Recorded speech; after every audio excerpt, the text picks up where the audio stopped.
to the point, informative, entertaining, and protecting the Second Amendment. Welcome back to Elfster's Rifles and Reloading. And to start something new here on Elfster's Rifles and Reloading, an interview series to give you guys an outside perspective of my own in regards to PSA AKV. Now, if you're new to my channel, check out that playlist area. I have a very in-depth video review series, up to 4 total parts so far, that not only goes over different types of ammunition, but using a suppressor and even taking it out to range, out to 100 yards. Also in the description box below, I'll have a link that has even more information on the Palmetto State Armory AKV. And my goal with this series is to interview a couple people just like yourself, just your average weekend warrior that just enjoys going out to the range and shooting an amazing firearm. But I also interviewed a couple people that actually have their own YouTube channel to boot. So I think this will give you a really solid idea of what to expect from the AKV. So enough of the BS talk, let's get this going.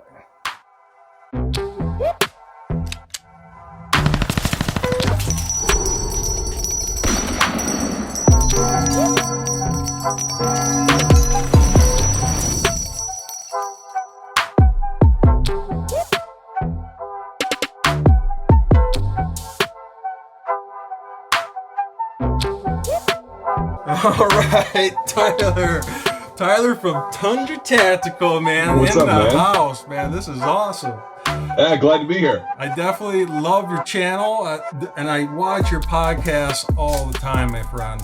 Wicked. And for my viewers, if you're not familiar with Tyler's channel, Tundra Tactical, I'm gonna put on the side of the screen here picture of his channel, and in the description box below I'm gonna have a link that takes you right to his channel. So it's his reviews are amazing, and you definitely got to check out his podcast, that's for sure. So, but hey, my friend, I do have some real quick speed questions for you. You're second in line here of answering these questions. You ready? Let's send it, bud. All right, so first and foremost, I think I already know this answer, but are you in the PSA AKV group? Right there, baby. Right there. Right there. Absolutely happy to be part of the club, man. This is without a doubt the coolest gun I bought this year. That's awesome. And now, when did you get your AKV? Let's see. The AKV came from PSA. It would have been, let's see, probably right around my birthday, right around like early October. It's kind of my birthday gift to myself this year. So figured I got to get into the pistol caliber carbine club. I talk about it all the time on the channel, and you know, it was like this or the Scorpion, and everybody seems to have a friggin' Scorpion. So I was just like, yeah, let's be a little different. And come on, tell me that's not the coolest damn looking gun on the face of the planet. It is sweet. You know what? I was in the same boat with you. I was thinking about getting the Scorpion myself. Yeah, I'm so glad I went this route. Oh, I'm same here. You know, it takes the Scorpion mags. We got all the, you know, fun stuff, but it's just, I've never owned an AK either. Yeah. I've shot plenty of them, but just never owned any. And I thought this would be a good little foray into maybe exploring some, even though it's not, but exploring some of that com block goodness. At least for me too, I like the heritage. Something about having an AK type of firearm. For 2 seconds, I thought you were going to make a hair joke, and I was immediately going to be upset. Heritage. Okay. Good. All right. So next question here, my man. What changes did you make, or is it bone stock? It's bone stock right now. I work at Cabela's up here in Rogers, Minnesota. So if you guys want to come in and say hi, come in and say hi. I'm the bald guy with the beard behind the counter. I'm actually not that far away from you, actually. Oh, really? Right. Well, come on up, man. Yeah. I'm probably about 45 minutes away from you. Yeah, come on down anytime. I'll give you the tour. I'm just kidding. There's nothing to see that you can't already see. So it's bone stock right now. I just it's sitting at work right now, but I just picked up. I've been waiting for the shop to get M-LOK rail kits in because I'm just unbelievably lazy and can't wait for like 2 or 3 days for something to be shipped in the mail. So we just got 2 in.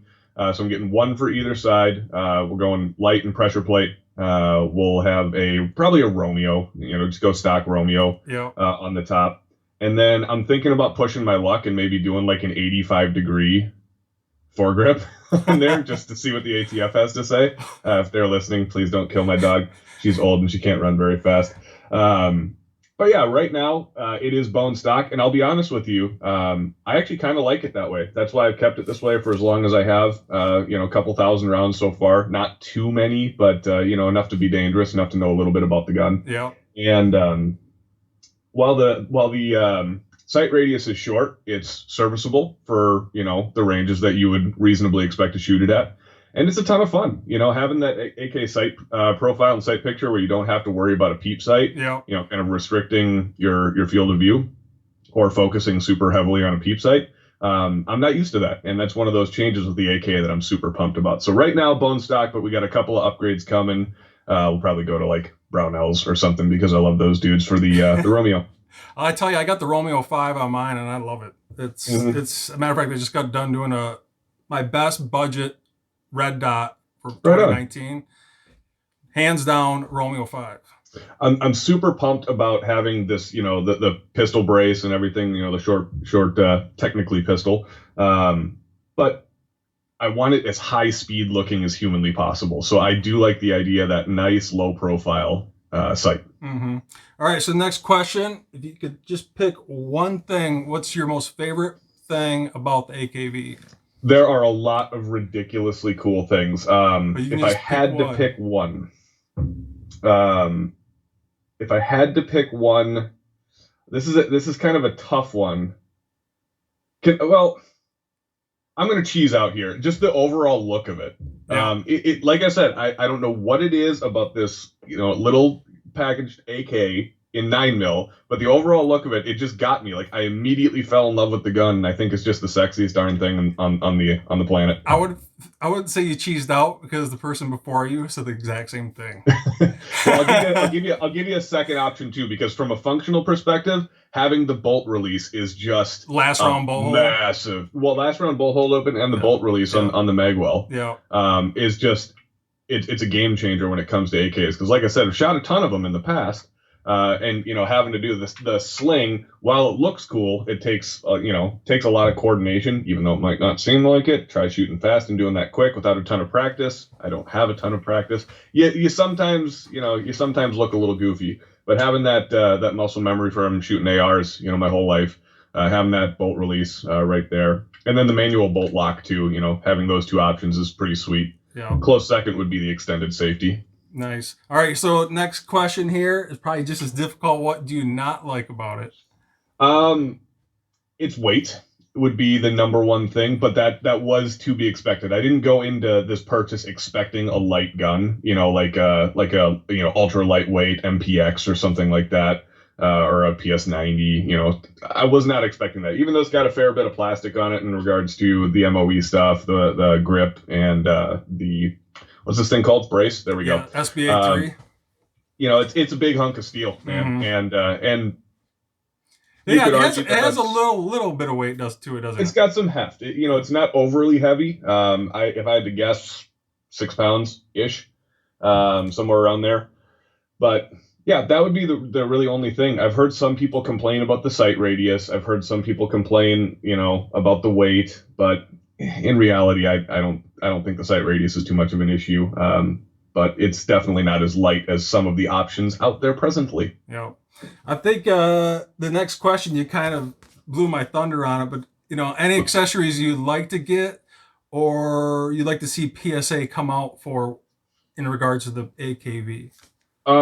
So correct me if I'm wrong. Are they doing a drum mag for it? Yes, they actually just came out with a 50 round drum mag. Okay, so that would have been number one on the list, is a PSA branded drum mag. Right now, I'm like a PSA evangelist. Whatever they put out, I'm good pumping. So PSA, if you're watching this, okay, potential sponsorship opportunity for you guys here. You can reach out to me at TYLER@tundratactical.com. That's Tyler. I'm just kidding. You got the plug in there, man. Yeah, of course. You gotta plug. When you get doing this for a couple of years, and you're just like, dang man, how do I get the name out there? And that's how you do it. Cheese ball. That's awesome. Yeah. So what would I like to see PSA come out with? Maybe another option for a muzzle brake, Because is this the JMac brake on the front of it? That's or the is tanker. The tanker. It's the brake. tanker. Okay, Yep. cool. Yep. You can tell how much, like, I was so excited for the gun. I didn't do any research to buy it. I just freaking wanted it. I about cursed. I just wanted it. So I didn't do any research on the darn gun. I was just like, okay, everybody says this thing's cool. It's different than the Scorpion. I want it. So maybe some muzzle brake options. I'll apologize. I have a train coming by in the background, by the way. I can hear it, man. You're sounding good. And then, I don't know how feasible this would be. Now that I'm looking at it, I don't really think that it would be, but yeah, something like the MOE grip is not my favorite. The MOE handguard is not my favorite handguard. What would you get instead? Well, I have the MOE, but what I would love to see is something just really low profile, almost gun profile, made out of aluminum. Yeah. Because the other handguard option, the aluminum one, still has some heft, around the side to it. Mm-hmm. And this is, you're talking to an AR guy here. So I'm used to those really low profile, skinny handguards. You do the big Costa C-clamp, right? I'm just kidding. Please don't do that. It's bad for you. No, please, Chris Costa, I do enjoy your content and all of your airsofting, but please don't come after me. Anywho, I would love to see just a lower profile handguard, all aluminum, and that's probably it. I mean, everything else about the gun is great. There's plenty, there's the ALG trigger, so you got trigger options out there. Yeah.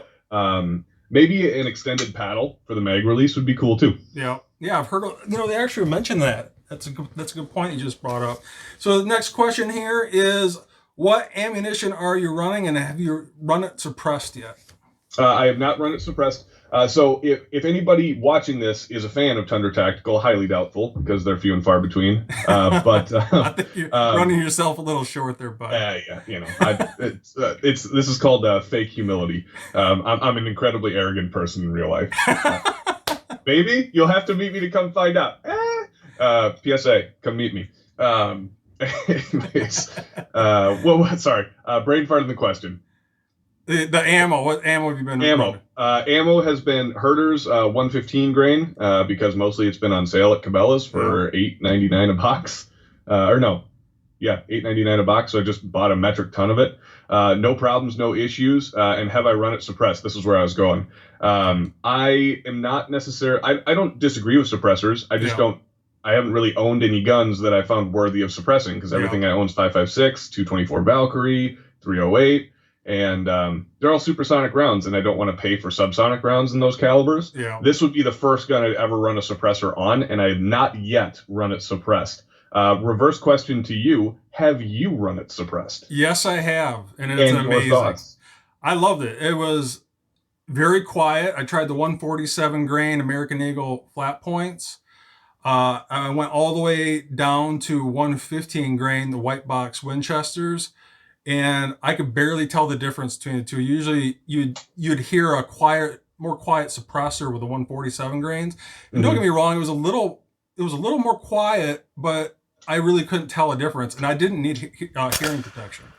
What about like outgassing or overgassing from the... I think that's just, and that's funny you bring that up because the person right before you mentioned that in regards to running a suppressor. And I think that's just the inherent nature of a blowback. You're just going to, regardless of it's not a true roller delay blowback. Yep. It's a straight up blowback. And you're going to get that, I think, regardless of the firearm. But yeah, it ran amazing. Zero issues. And I'm a huge fan of it. So sweet. I'll reattack that question once I do actually run this thing suppressed. Well, hey, bud, I appreciate you coming on here, and I'm going to head over to the next interview. I can tell you, I'm going to have to jump on your channel one of these nights. I'll tell you what, I think we got a good thing going here, so let's get you on as a guest on the live stream one of these nights, huh? That would be awesome, man. I'd really enjoy it. Come down and visit me at Cabela's sometime. It was good chatting with you, brother. Will do. And like I said, once again, check out Tyler's channel, Tundra Tactical, and I'll have a link in the description box below. Thanks again, my friend. PSA, if you're watching, TYLER-TUNDRA.com.